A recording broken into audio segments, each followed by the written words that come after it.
Hello, everyone. And we do have a dark Nokia past.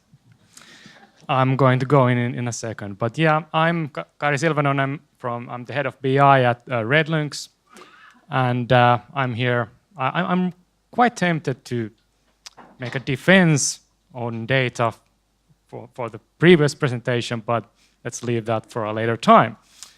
So, going to our dark past with Nokia.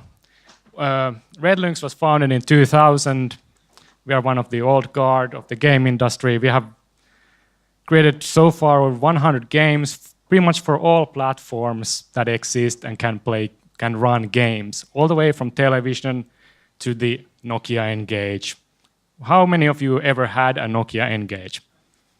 You poor souls. How many of you had the best game on N-Gage, Pathway to Glory? Woo! Thank you. So that's our dark past. Today we work on mobile, the current generation of consoles, and maybe something really, really exciting. Our creative director is kind of known for his insane ideas. And previous to Trials, which the first Trials game was a Java game made in 2000, but we have been making many Trials games ever since. But in addition, we have made games as Moto Heroes, Draw Race, and the before mentioned best game ever, Pathway to Glory. But going to like the more recent past, we have been really Trials heavy. In 2014, 2.5 years ago, we released Trials Fusion, our latest entry to the physics-driven platforming motorcycle game that is more like Minecraft and platforming games than a racing game. How many of you do know Trials or have played it? Excellent. How many of you have Trials Frontier on your phone? The rest of you go download right now. We have exciting stuff coming. And Trials is one of the best-selling digital brands on Xbox after Minecraft and The Walking Dead. It's kind of exciting. And Redlynx has always been ground up, global, and digital. Our first retail game actually was Trials Fusion, and that was because it was our first huge game with Ubisoft, and they have a really large retail knowledge, though, so it was like they couldn't understand that we would only make games digital, so we had to make some boxes on shelves. And it actually worked. They are really good at that. And in 2016, we also at E3 released Trials of the Blood Dragon, and I think that really shows that you can't use data to create products, because there's no data that could create that game. The next thing is like Trials as a service. That's what I usually talk about at Redlynx to anyone who still likes to listen to me there. Because today, after 7 years, Trials HD, which was our first bigger Trials game on the Xbox 360, people are still playing that a lot on Xbox 360 and Xbox One. Due to huge demand, Microsoft made it backwards compatible on the current generation consoles as well. The longevity is based on the really core gameplay that is really tight, physics-driven. It's kind of intuitive. You have a man and a bike, and physics is trying to somehow, and our evil level designers are trying to make you fail. And we also did competition right. And we also did something that Minecraft is probably the best known for. That's user-generated content. The in-game editor that we have in our game is the same that our level designers use to create content for the game. We give the same tools we have to our players. True, only fraction of the players use them, but they create content for the millions of others. So today, players have made a couple of 100,000 tracks that are played tens of millions of times.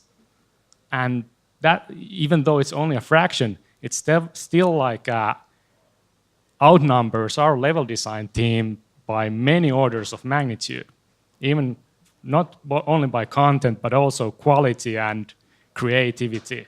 We are a bike racing game, but people have done a parkour game. They have made Call of Duty zombies mode in our game, a free like first-person shooters in a 2D biking game. There are flight simulators. There's a Rubik's Cube. Just go to YouTube and search for Trials Fusion tracks, and it's insane what those users can create when we give them the tools. But this created a problem for us, and that was that our previous games are our biggest competitors. There's the existing content, the existing multiplayer. It's kind of hard to compete. Like, one of the biggest criticisms for Trials Fusion when it launched was that this game has 0 user levels. The previous game has hundreds of thousands. Yeah, go and make some new stuff for us, please.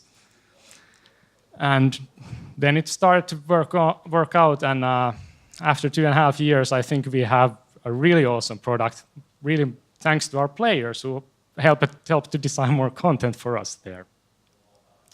And with the previous games, we really much did it the traditional way. You make a game, you have some DLCs, some additional content to purchase later on, and you're done. With Trials Fusion and with Trials Frontier, we, from the get-go, had a roadmap for the whole life cycle of the game. And even though they are kind of similarly named and were released at the same time, they were done with totally 2 different teams, totally from different design starting points. Because for Trials Fusion, it's core gamers. The game is not that easy. It's skill-based and competition. It's not like casual players might not have good time with the game. And it's a premium market. The game costs 30 euros, I guess, 50 euros if you buy the season pass. Go buy now. And it's played in a living room on a huge screen. The player plays it during weekend for hours at times. And the main critical review that we get is from Metacritic, that it's the news websites that do reviews on our game. That's how players know about our game. That's how people rate our game, is that they look at that number, that is it above 90, then it's something that I really, really want. On the other hand, Trials Frontier is ground up to mobile for casual gamers. We wanted to reach masses, like those tens of millions, hundreds of millions of players who might be interested in Trials but are afraid to play the big brother. Today, the Trials Frontier is the big brother by all numbers, but it wasn't like that 2.5 years ago. The only market that, the only business model that works for reaching masses on mobile is free to play. They are trying to turn a skill-based game to a fair monetization model. Was a challenge which I think we were able to successfully integrate in the game. And also the user patterns for mobile games are totally different. Our creative director made sure that this game was designed so that it can be played at toilet breaks, because that's where people play. We have data on that. And mobile is, and was, even more so, was a growing market, so we had no idea how huge this would become. And the biggest difference on mobile, especially if you're a free-to-play game, is that you live by the players. If you make a huge game, put it on the shelves, it's $60, we got your money, and you only know if you like it or not after you play. You trust reviews. Free-to-play game, we have to actually prove. It doesn't cost you anything to download the game. We have to prove you that our game is actually good. So we really have to design the game well and teach the player to play the game and actually make sure that he has fun. And so So in summary, 2.5 years ago, we launched Trials Frontier. It was Redlynx's and I think also Ubisoft's first free-to-play game. Today, we have over 50 million downloads. And the most insane part is that this just keeps growing. Year 1 was less than year 2, and we have already probably passed our year 2 numbers by now. And it's just insane. This is not what we planned for. We were planning to make more new games. But we love to make the game, and our players love to play it, and we will continue as long as they enjoy the game. And just like Supercell, I think like we also aim to have one bigger update every 2 months, and that also places some limits on like, or really makes a challenging environment to like where to operate, because 2 months goes really, really quickly, and data comes in very, very slow, even if you have millions of players. But to go into the more practical things and to show something cool, we did some experiments. We did some A/B testing, and with icons. Because I think this kind of ties with the previous presentation or some of the other ones. It was like there were lots of people who had ideas for an icon, but not like we can't test an icon like we can't use data to create the perfect icon from start, but we can iterate. And when we go to the optimization mode, we can start to like use A/B testing for optimizing and finding what works, validate design. There were many people, me including, who thought that the trend is that like you put a huge face on the icon, make him angry, and you're good to go. Some people were like, maybe we should have a bike somewhere there. Maybe, who knows? And some people really hated the brown color. Trials Frontier, because it has a Wild West theme, has a lot of brown elements. So we let them, last year when Google fortunately gave us tools to do really easily A/B testing or their storefronts, we jumped at the chance. And I'm really proud to present these results because it was a success. And it's always awesome to show success at these kinds of talks. We started last July, September, somewhere there, with our Mission Impossible themed update with a really not Tom Cruise looking icon on the bottom left. And it's probably our worst icon. The KPI that we are following here is the click-through rate, how many people view the icon on the market and how many people downloaded it. There are many other factors that affect, and we did test a lot of more icons, but this is like timeline of our icons. The second icon was a Wild West themed thing we brought by, I don't think anyone asked for it, but we made a bike that looked like a horse. It made sense at the time. But it was better than Tom Cruise, or blonde Tom Cruise, so yay, improvement. Then what was time for our annual Halloween update, and we put up Pumpkin Queen, because that also makes sense. The huge drop is because there are many other places where you see a huge drop, and that's because we got featuring from the app stores, which means that millions of more people saw the game, but were not that interested in a bike game. They were like, ooh, an awesome icon, bike game. So the first week, you might see a huge drop in the data, but that doesn't tell you anything about the icon.